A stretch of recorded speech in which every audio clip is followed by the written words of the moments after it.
یہ کوئی کھسی پھٹی بات میں عرض نہیں کر رہا، قلمکاروں اور ادیبوں کے ہاتھوں سے لکھی ہوئی بات ہے۔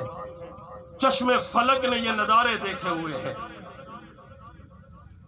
چادر اٹھا کر لائے اور چادر اٹھا کے جب معاویہ بن ابی سفیان کے پیش کرتے ہیں، اٹھ بیٹھے، سینے سے لگایا، چوما اور کہا زندگی اختتام پذیر ہونے والی ہے، کفن کے اوپر چادر ڈال کے قبر کے پتال میں اتار دینا۔ کہا یہ کس کی چادر ہے؟ کہا وضو کرواتے ہوئے جو محمد نے دی تھی، سنبھال کے رکھی ہے اس دن کے لیے، میرے پاس اس چادر کے علاوہ اور کچھ نہیں۔ قبر کے پتال میں اتار دیا۔ آخری بات سنو، مولانا تقی عثمانی کہتے ہیں میں قدموں کی جانب کھڑا سوچ رہا تھا، یہ نبی کی چادر میں کیسے سویا؟ پھر مجھے خیال آیا ہجرت کی شب علی ایک رات نبی کی چادر میں سوئے تو مزے کی نیند سوتا ہے، جو 1500 سال سے محمد کی چادر میں سو رہا ہے کتنا مزے کی نیند سو رہا ہوگا۔ پھر حضور کی ایک حدیث سامنے آئی، آپ نے فرمایا اللہ کے حضور بہت لوگ پیش ہوں گے، لیکن یہ معاویہ جب پیش ہوگا تو رداء میں نور الایمان، اس کے چہرے پہ نور ایمان کی چادر ہوگی۔ یہ بات بھی مولانا تقی عثمانی کے قلم سے لکھی ہوئی عرض کر رہا ہوں۔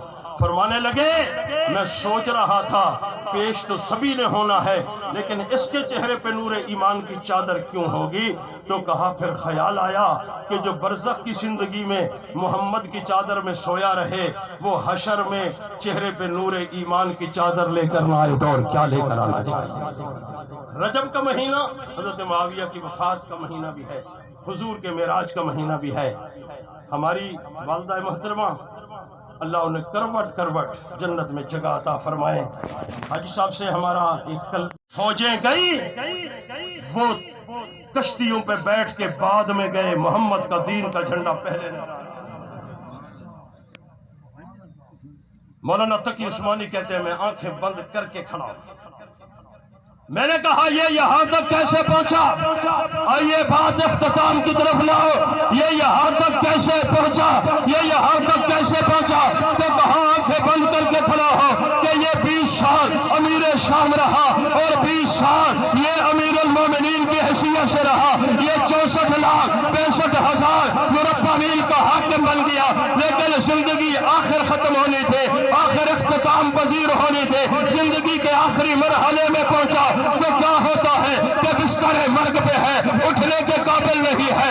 اپنے دوستوں سے کہا میری ایک وصیت سنو، اہلکار سے کہا کہ یہ چابی ہے اور جاؤ وہ ایک سامنے صندوق بنا ہے اس کا تالا کھولو، اور تالا کھول کے اس میں ایک قیمتی چیز پڑی ہے وہ اٹھا کر لاؤ۔ اہلکار کہتا ہے، خادم کہتا ہے جو چابی لے کے لیا ہے، کہتا ہے میں نے ڈھکن کھولا، میں نے چشمہ کا صندوق کا ڈھکن کھول کے دیکھا، میرے ذہن میں تھا کرپشن کا مال ہوگا۔